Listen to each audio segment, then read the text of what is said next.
गरीब किसान की बेटियां। गांव बड़वारा के किनारे एक छोटी सी कच्ची झोपड़ी में रामलाल नाम का एक गरीब किसान अपनी पत्नी सीता देवी और 3 बेटियों राधा, गुड़िया और छोटी बिटिया पूजा के साथ रहता था। बारिश के मौसम में उसकी झोपड़ी के ऊपर से पानी बहता था और गर्मियों में झोपड़ी आग की तरह तपती थी। फिर भी रामलाल अपने परिवार के साथ छोटी छोटी खुशियों में जीवन बिताता था। रामलाल के पास सिर्फ आधा एकड़ जमीन थी, जिसका अधिकांश हिस्सा बारिश की कमी और कभी कभी सूखाग्रस्त होने के कारण बेकार पड़ा रहता था। वह दिन भर दूसरों के खेतों में मजदूरी करता था और शाम को थककर घर लौटता था। तीनों बेटियां बहुत समझदार और संस्कारी थीं। राधा सबसे बड़ी थी, लगभग 15 वर्ष की, जो पढ़ने में बहुत तेज थी। गुड़िया 12 साल की और पूजा सिर्फ 8 साल की थी। राधा हर सुबह गांव के सरकारी स्कूल में जाती थी और शाम को घर आकर अपनी छोटी बहनों को भी पढ़ाती थी। वह जानती थी कि अगर पढ़ लिख लेगी तो अपने माता पिता का सहारा बन सकेगी। संघर्षों की शुरुआत। एक बार गांव में बहुत तेज बारिश हुई। कई किसानों की फसलें खराब हो गईं, जिनमें रामलाल की छोटी सी फसल भी शामिल थी।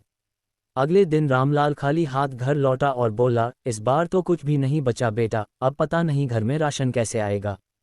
ये सुनकर राधा की आंखों में आंसू आ गए, लेकिन उसने खुद को संभाला।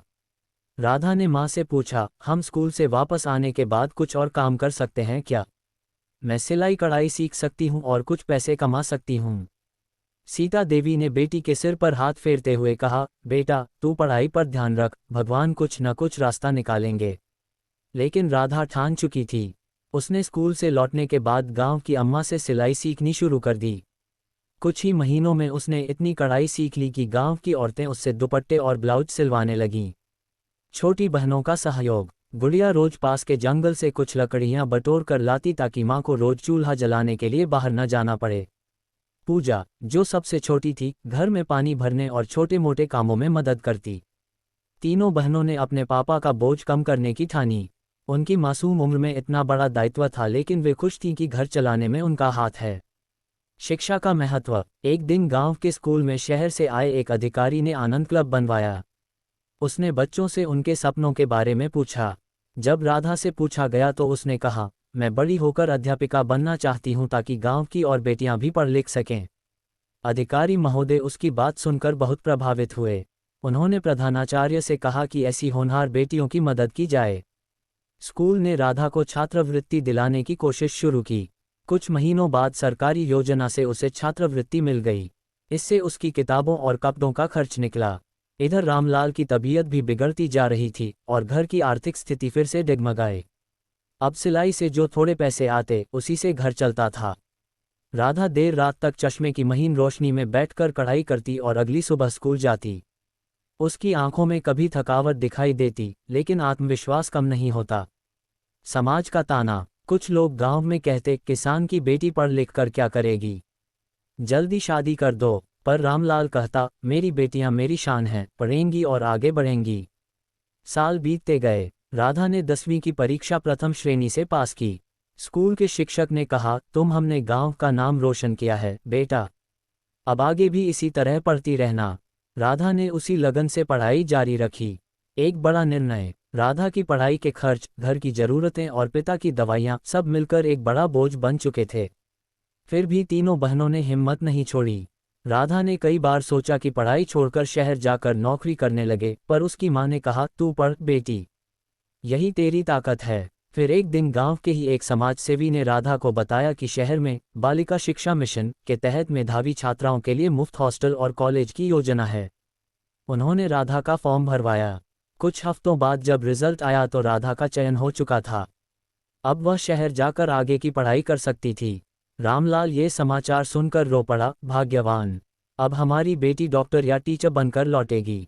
गांव वाले भी खुशी से बोले, रामलाल की बेटी कमाल की है। शहर का संघर्ष। राधा शहर के कॉलेज में पढ़ने चली गई। शुरुआत में शहर का माहौल उसे अजीब लगा। हॉस्टल की भीड़, तेज आवाजें, चमक दमक, सब कुछ नया था। लेकिन उसने हमेशा अपनी छोटी बहनों का चेहरा याद रखा और पढ़ाई में जी जान लगा दी। इधर गुड़िया अब 15 साल की हो चुकी थी। उसने भी अब अम्मा के साथ सिलाई का काम संभाल लिया था। पूजा स्कूल में 5वीं कक्षा में थी और सबसे तेज थी। राधा ने उन्हें हर महीने जितना बन पड़े उतना पैसा भेजना शुरू कर दिया। सफलता की राह। 3 साल बाद राधा ने भी एड की डिग्री हासिल की और कॉलेज टॉपर बनी। उसे तुरंत एक निजी स्कूल में अध्यापिका की नौकरी मिल गई। पहली तनख्वाह पाकर उसने सबसे पहले अपने पिता की दवाइयों और बहनों के लिए नए कपड़ों का इंतजाम किया। जब वह छुट्टियों में गांव लौटी तो सबने उसका स्वागत किया। रामलाल ने कहा, मेरी बेटी देवता है जिसने हमारे घर में खुशियां लौटा दीं।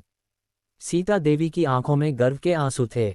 गुड़िया भी अब स्कूल में अच्छे अंक लाने लगी थी और उसने भी सपना देखा कि वह नर्स बनेगी।